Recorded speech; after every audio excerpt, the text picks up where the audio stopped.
Tapos doon ko lang nalaman yung mga Christmas, Christmas tree sa Russia, hindi star.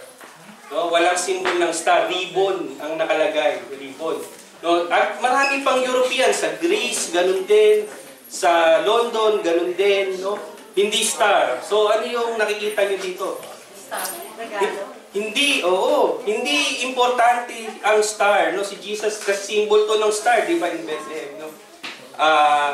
Ang symbol na ng Pasko is something to receive, regalo, no? Ribbon, na malaking ribbon daw, halos malaki pa sa Christmas tree, yun, yung nakalagay dito, no? So, the past few weeks na nasa church tayo, we study yung meron tayong hope, no? Because of Christmas. Meron tayong peace because of Christmas. We have joy. No? Last Sunday, we discussed that through Brother Aaron. No? At ngayon, yung love. No? So, marami nang nagdaan na Pasko. No? Kung ilang taon na kayo, yun yung Pasko na nagdaan sa buhay nyo. No? At alam na natin ang napakaraming kwento. No? Si Mary and Joseph, kilala nyo naman siguro. No? Meron bang di nakakakilala ng Mary and Joseph dito? Wala naman, ano? Lahat kilala nyo si Mary and Joseph. No? Yung istorya nila na pumunta sila sa Bethlehem at doon pinanganak ang ating Panginoon. No? At nakita natin, no, yung message, no? Kanino ibinalita na may pinanganak na sanggol? Kanino? Sa mga pastor. No? Of all people, sa mga pastol pa ibinalita na alam naman natin sila ay hindi mahalaga sa lipunan, no? At ang ating Panginoong Hesus, ang Panginoon ay pinanganak saan? Sa kastelo ba? Sa sabsaba, no? Sa silungan ng mga hayop, no? At lahat ng napakarami pang kwento na alam natin sa pulpa ng ating pagkabata. So, mga kapatid, sa umagang ito, nais kong ipaalala sa atin na ang lahat ng pangyayari, ang lahat ng mga kwento ay hindi lamang basta kwento. Amen? No? Hindi ito basta istorya lamang, no? Kung hindi ito ay tunay na nangyari. No? Ang kapanganakan ng ating Panginoong Hesus ay tunay na pangyayari. Talagang siya ay pinanganak. At mula sa langit, siya ay bumaba sa lupa. So, the title of our message today is Love Came Down. Ang pag-ibig ay bumaba, no? Mula sa langit. Love came down in the person of Jesus Christ. Tayo, boys, on 1 John, unang 1, chapter 4, verses 7 to 10. No? Ito po yung ating magiging reference. No? Unang 1, chapter 4, verses 4 to 7. Akin pong babasahin. Mga minamahal, mag-ibigan tayo. No? Mag-ibigan tayo sapagkat mula sa Diyos ang pag-ibig. Ang bawat umiibig ay anak ng Diyos at kumikilala sa Diyos. No? Verse 8. Ang hindi umiibig ay hindi kumikilala sa Diyos, sapagkat ang Diyos ay pag-ibig. No? Sapagkat ang Diyos ay pag-ibig. Verse 9. Inihayag ng Diyos ang kanyang pag-ibig sa atin nang isugo niya sa mundo ang kanyang kaisa-isang anak, upang magkaroon tayo ng buhay sa pamamagitan niya. Verse 10. Ito ang pag-ibig.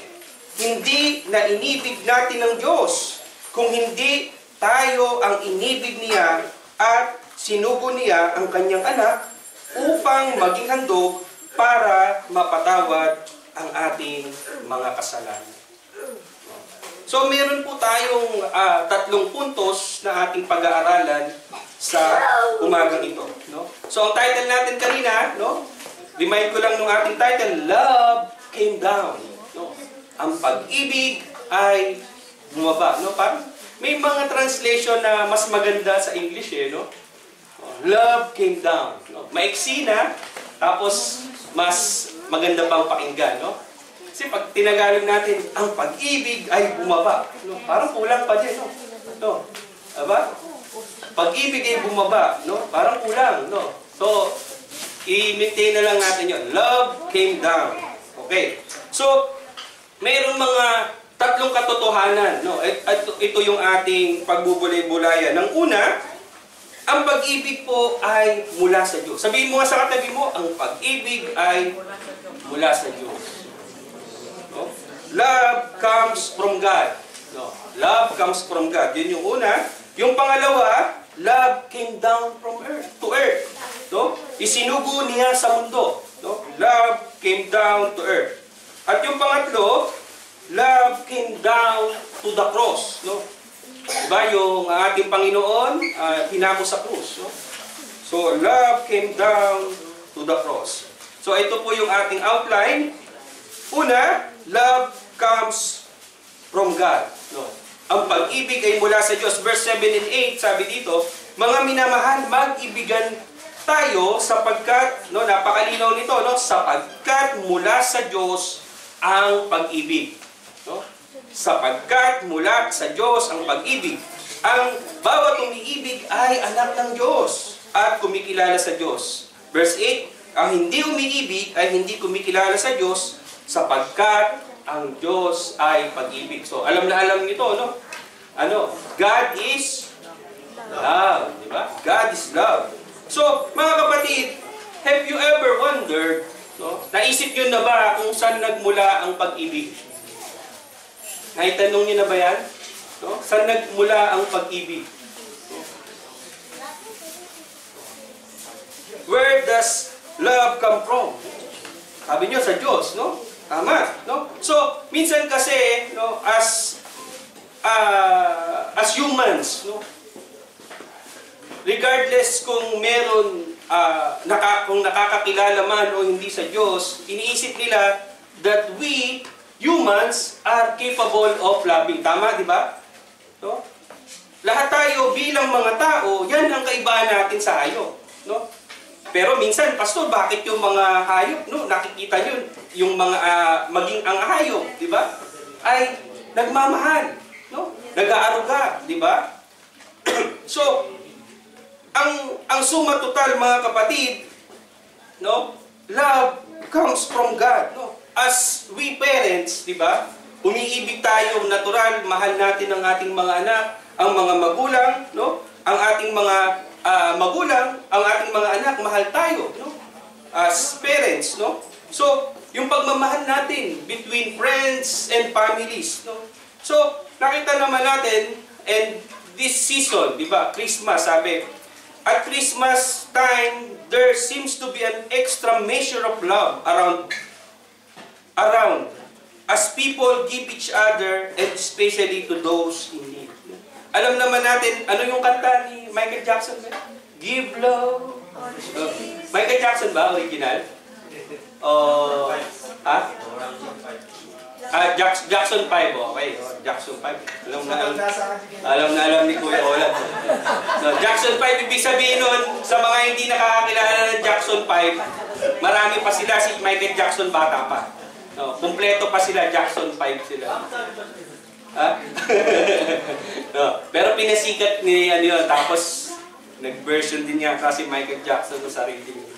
So, yun. So, give love on Christmas Day. Kaya nga, parang hindi pwede na walang ma-express na love during Christmas. And yung very evident expression of our love is, two gifts. No? Nagbibigay tayo ng regalo. Madalas, nag-i-sponsor, no? Marami na bang nag-message sa inyo sa Messenger sa Pilipinas? Yung mga donation doon, pamasko doon. Nagpaparamdam. Kamusta na kayo? Kamusta na? Yan. Pag mga nangangamusta yan, may kasunod na yan, no? So, wag na kayo yun. Wag na kayo magtaka, sabi ni Brother GB, no? Talagang, panahon ito. So, kung kaya din naman natin, why not? Diba? So, brothers and sisters, the Bible, malinaw na sinasabi ng Biblia that the Bible gives us the answer. No? That love comes from God. And because God is love. No? Alam niyo ba, even in the beginning, no? pag binasa natin ang Book of Genesis, in the beginning, God is love. No? Ipinapakita na doon, no? Bukod sa mga literal na sinasabi na ang Diyos ay pag-ibig, ipinapakita din doon in the creation. Why? God created everything. Ginawa ng Diyos ang lahat ng bagay sa pamamagitan o dahil sa pag-ibig niya. No? So, brothers and sisters, God created the heavens and earth. In the beginning, love spanned a universe across the stretches of time. So, love comes from God. So, titingnan nyo naman, before the creation, Pastor, nag-exist na ba ang love? No? Can we say that before the creation, love existed? Opo, love has always existed from the beginning. In John chapter 17, verse 24, no, 1:17-24, ang sabi dito, Ama, sila na ibinigay mo sa akin ay nais kong makasama sa kinaroroonan ko upang mapagmasdan nila ang kaluwalhatian ibinigay mo sa akin. Sapagkat minahal mo na ako bago pa nilikha ang daigdig. No? So, even before the creation, sabi dito, minahal mo na ako bago pa nilikha ang daigdig. No? So, brothers and sisters, sino yung mga nagmahalan sa langit? No? So, as Christians, we believe in Trinity. No? Alam niyo ba yung Trinity? No, hindi si Tintin yun, no? Trinity yung name niya, no? Pero yung Trinity, God the Father, we believe in the God the Father, God the Son, and God the Holy Spirit. So, even before the creation, brothers and sisters, existed, no? The manifestation of the three persons of our Lord, no? God the Father, God the Son, and God the Holy Spirit. No? Sila yung nagmamahalan. Sa kanila pa lang nag-uumapaw na yung pag-ibig, mga kapatid.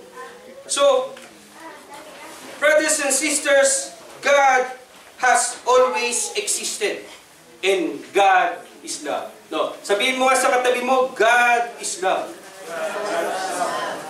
Kaya, wala pong pagmumulan ng pag-ibig kung hindi ang Diyos. So sabihin mo naman, Pastor, bakit kaya umibig ng mga tao na hindi naniniwala sa Diyos? Naisip niyo ba yun? Bakit may mga tao na kayang umibig na hindi naman sila naniniwala sa Diyos? Diba?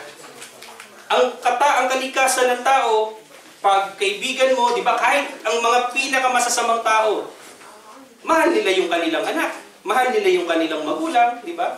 May mga kaibigan yan, mahal nila yon. Pero sa ibang tao, masama sila.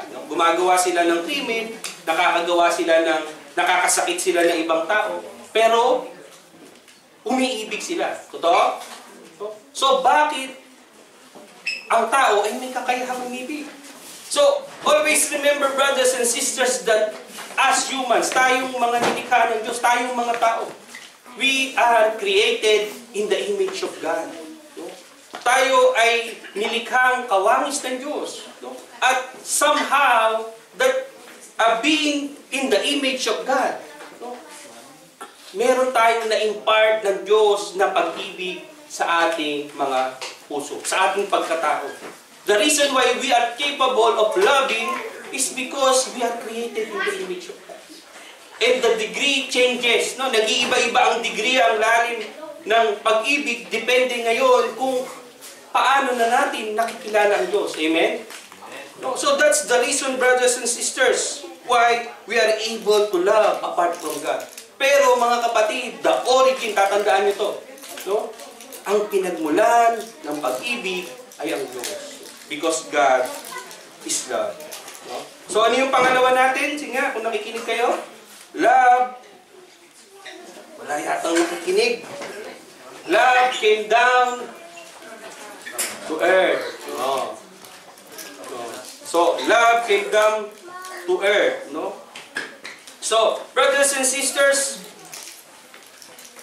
no, ito yung pangalawang katotohanan. No? in verse 9, no, basahin natin, inihayag ng Diyos ang kanyang pag-ibig sa atin nang isugo niya sa mundo ang kanyang kaisa-isang anak upang magkaroon tayo ng buhay sa pamamagitan niya. So, brothers and sisters, God created us because He loves us and wants to have a relationship with us. So, mga kapatid, pag ba kayo nagmahal? Meron bang hindi pa nagmahal dito? Ha? Taas nga kamay. Ay! Brother Sadi, hindi ha? No. Ha? Siya yung minamahal. So, lahat tayo, no, experience love. No? We have love and we have experience, no, also to be loved. No? Siguro, ikaw na yung pinakakawawang tao. No? Kung hindi mo naranasang mahalin at magmahal. Dramatic ba? Dramatic? So mga kapatid, love came down. So sabi natin kanina, God is love. At when we say that, when we're not talking about love coming down, no? Paano bumaba ang pag-ibig sa mundo? No? Bumaba po ang pag-ibig sa mundo nung ipinagkaloob ng ating Diyos Ama, ang kanyang anak. Sabi dito, no, balikan natin, inihayag ng Diyos ang kanyang pag-ibig sa atin nang isugo niya sa mundo ang kanyang kaisa-isang anak upang magkaroon tayo ng buhay sa pamamagitan niya. So brothers and sisters, ang sabi doon sa John chapter 1 verse 1 and 2, to pamilyar tayo. Nang pasimula ay naroon na ang salita. Ang salita ay kasama ng Diyos at ang salita ay Diyos. Sa pasimula ay kasama ng Diyos na ang salita, ng Diyos na ang salita. No? So, sabi dito, nang pasimula ay naroon na ang salita. So, ang salita ay kasama na ng Diyos. No? Ano yung salitang ito? No? Kanina, we talk about Trinity. No? God the Father, God the Son, God the Holy Spirit. No? And nung sila ay nadoon, no, in fellowship with each other, no? The Word, anong sabi? The Word become flesh. Diba? Ang salita ay nagkatawang tao at ito ang katauhan po ng ating Panginoong Hesus. So, brothers and sisters, sa pamamagitan po ng pagkakatawang tao ng ating Panginoong Hesus, nakita po natin ang pag-ibig ng Ama. So, pakinggan niyo mabuti ha, pagkakatawang tao. So, si Kristo ba ay tao? Yes, katawang tao. Yun, ang sagot. No? Huwag kayo agad mag-yes, no? Kasi mag-agree sa inyo yung yung JW. No. No. Nagkatawang tao.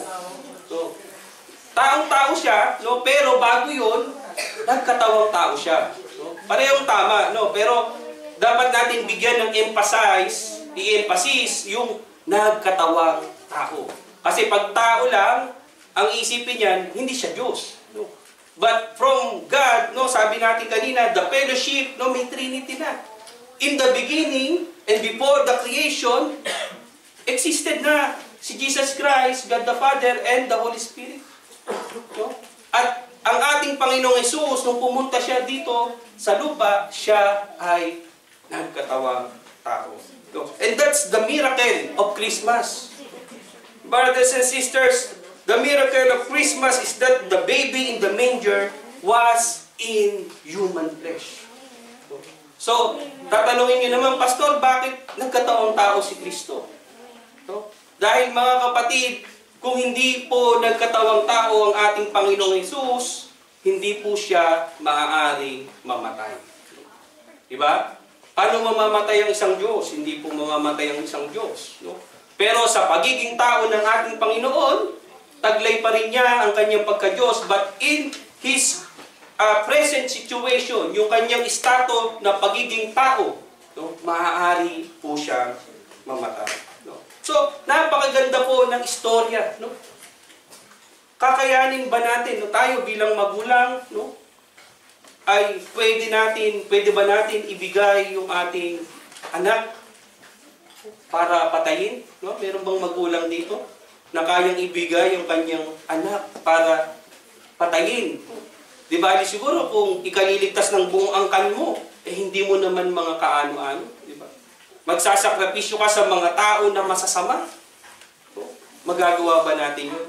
So mga kapatid, I always told the story na the Bible is a constant cycle. Paulit-ulit lang. No? Bago pa nagkaroon ng istorya ng Kapaskuhan, sino yung unang sinabihan ng Diyos na ibigay yung kanyang anak? Sino? Si Abraham. Abraham was told to give Isaac to be sacrificed. No? Pero mga kapatid, during that time, hindi po namatay si Isaac.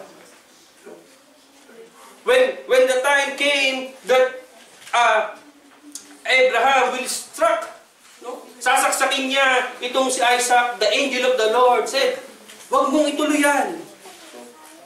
Pero mga kapatid, hundreds of years later, no, nung ibinigay ng Diyos ang kanyang buktong na anak, namatay ang ating Panginoong Hesus. So, nakita niyo yung kaibahan? The difference between human and God. No? So, brothers and sisters, that is the miracle. That God in human flesh have came as a tiny baby. Minsan hindi ba kayo na-amaze sa istorya ng Kapaskuhan? Diba? Kung siya ay Diyos at nagkatawang tao, bakit nagsimula siya sa pagiging sanggol? Naisip niyo ba yun? Diba pwede namang lumabas na lang siya out of nowhere, no? Lumabas sa tubig, diba? Nag-miracle o biglang may kumidlat, no? May biglang lumitaw na tao, no, na parang anghel, nagkatawang tao, diba? Pero bakit kailangang pagdaanan lahat ito ng Diyos? Kasi ganun tayo kamahal ng Diyos eh. Ganun tayo kamahal ng Diyos na ipinakita niya, o sige, ikaw, nanggaling ka sa pagiging tao mo, nanggaling ka sa sanggol, no? Lahat ng hirap dinanas mo, ang aking anak, sige. There is no exemption. Dadanasin niya ang lahat ng paghihirap ng isang tao. So, ganun yun mga kapatid. And even when our Lord Jesus Christ was tempted, no, siya ay tinukso doon sa ilaw. Lahat ng pwedeng itukso. Lahat, lust of the flesh, lust of the eyes, no, nagutom siya. No? Lahat yun ay experience ng Diyos. At yun ay pina-experience sa Kanya para tayo ngayon ay wala excuse. Na lahat, anuman ang dinadanas mong hirap ngayon, yaan ay pinagdaanan ng Diyos. Mas higit pa. At yung number 3, ipinako siya sa krus. Meron bang pinako sa krus? Meron bang taga-Pampanga dito na nagpapapako sa krus? Ha? Si Brother Dontong, Kapampangan, pero hindi yan nagpapapako sa krus. So, brothers and sisters, the third one is love came down from the cross. Tinukso ang ating Panginoong Hesus for us to see His humanity. But in the cross, brothers and sisters, ibang usapan. Ipinakita ng Diyos ang kanyang pag-ibig sa atin nang ang ating Panginoong Hesus ay namatay doon sa krus ng Kalbaryo. Love came down from the cross because He died. Nung ibinaba ang ating Diyos sa krus ng Kalbaryo, bakit siya ibinaba? Kasi patay na siya. He gave His life for us, brothers and sisters. Sabi dun sa verse 10, this is love, not that we love God, but that He loves us and sends done as an anointing sacrifice for our sin. namatay ang ating Panginoong Hesus. Nagkatawang tao, no? Isinilang doon sa sabsaban upang mamatay. No? Kaya nga, ako as a pastor, no? Minsan, ang celebration natin ng Christmas, ganun na lang. No? Pero, pag tayo nagkakaroon ng sunrise o nagkakaroon tayo ng Easter Sunday, no? Yung Resurrection Sunday, hindi ganito kabongga. No? Hopefully, no, sa ating mga officers, no, and I would like to make an suggestion, no, that next year dapat mas bongga, no, ang Pasko ng pagkabuhay, no, kesa dito sa Christmas. Kasi Kristiyano tayo, mga kapatid. Kristiyano tayo, and we, Christian tayong mga nakakakilala sa Diyos, dapat mas pinapahalagahan natin yung reason for His birth. No? Ito, anak lamang ang ating Panginoon, pero nung namatay siya at muling nabuhay, no? Huwag tayong hihinto doon sa namatay lang. Kailangan siya ay muling nabuhay at yun yung pesta talaga.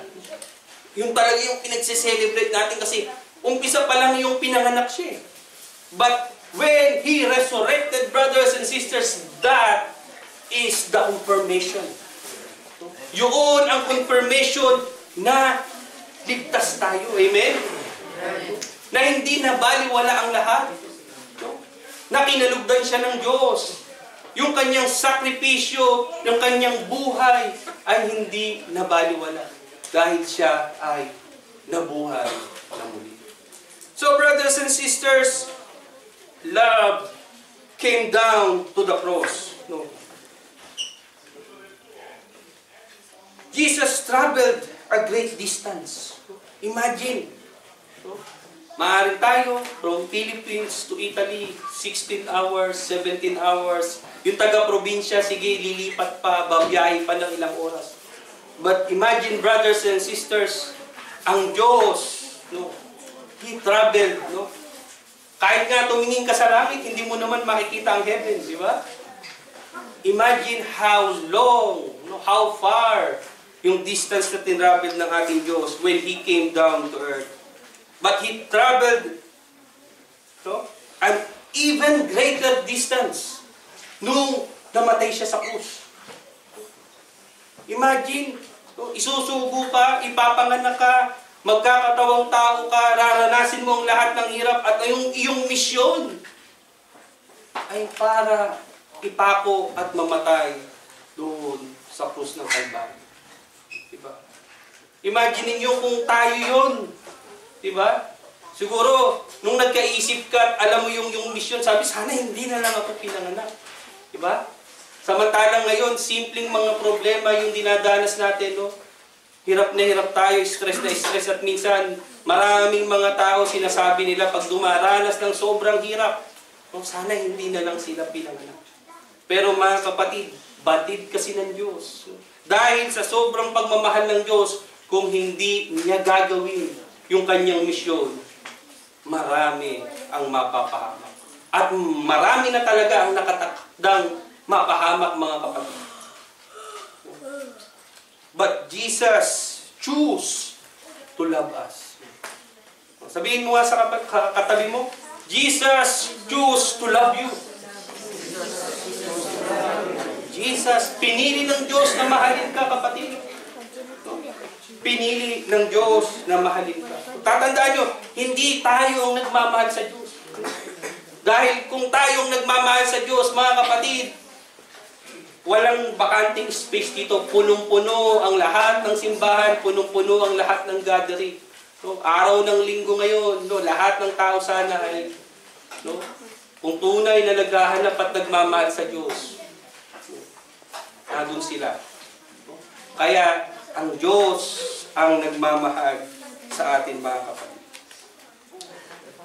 So, brothers and sisters, even before nakita natin, it was prophesied. Long time ago, ito ay sinabi na mangyayari, mga kapatid. In Matthew 1, verses 20 to 21, this was God's plan all along.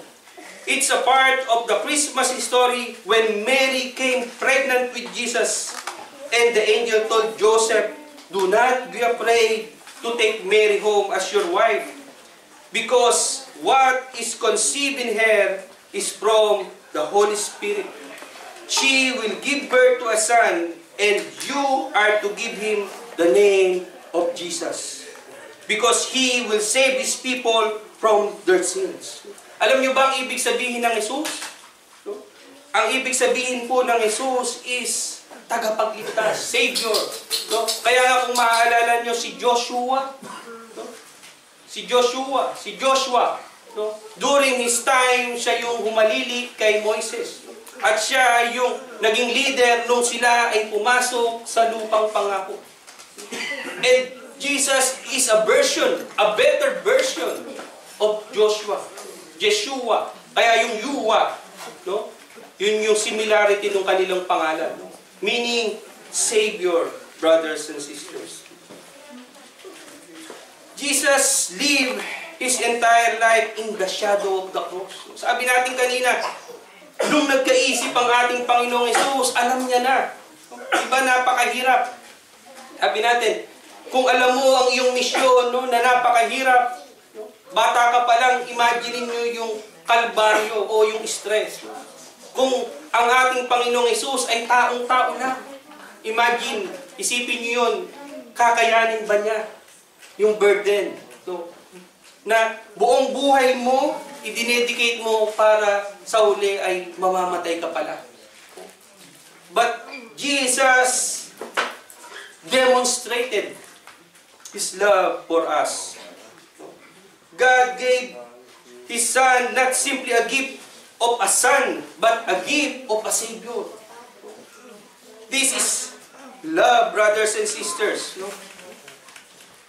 Kaya nga, ano yung madalas natin sinasabi? John 3:16. For God so loved the world, no, that He gave His only begotten Son. At ito yung participation that who? No, ang sino mang sa Kanya ay sumampalataya. No? Tatandaan nyo, dandil na ang krus. Ibinigay na ng Diyos ang Kanyang anak. Bayad na tayo sa kasalanan. Kung we believe that Jesus Christ paid for your sin. Magkakaroon lamang ng confirmation na bayad na ang kasalanan mo kung maniniwala ka doon sa taong nagbayad ng iyong kasalanan. And that is the only way to be saved, brothers and sisters. To believe in Jesus Christ as our Lord and Savior. Amen? Amen. And that is the meaning of Christmas. Jesus came down to earth. Love came down to earth. Love sacrifice. Love sacrifices. Kaya nga, hindi ka pwedeng umiibig lang ng ganun-ganun na lamang. Ayan. Hindi basta-basta ang umibig. There's a price to be paid. Tulad ng ating Panginoon, hindi niya lang tayo basta inibig. Ibinigay niya yung kanyang buhay para sa atin. So where does love came from? It comes from God. Saan galing ang pag-ibig? Ito ay galing sa Diyos dahil ang Diyos ay pag-ibig. Love comes from God.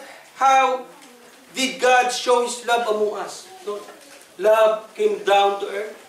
Ibinigay ng Diyos ang kanyang buktong na anak para sa ating ikaliligtas. At God and love came down from the cross. Kaya nga, the symbol of cross. Alam nyo, in the ancient history, in the ancient Roman times, bakit pinapako sa labas? Ang pagpapako ay ginagawa sa mga bundok, no? Kaya nga ang ating Panginoon ay ipinako doon sa Mount Golgotha, no? For everyone to see. And that is a symbol, brothers and sisters, na para lahat sa atin ay wala tayong excuse. Ang nakakalungkot ngayon, the symbol of the tree, the symbol of the cross, were pinalitan ng puno ng pine tree.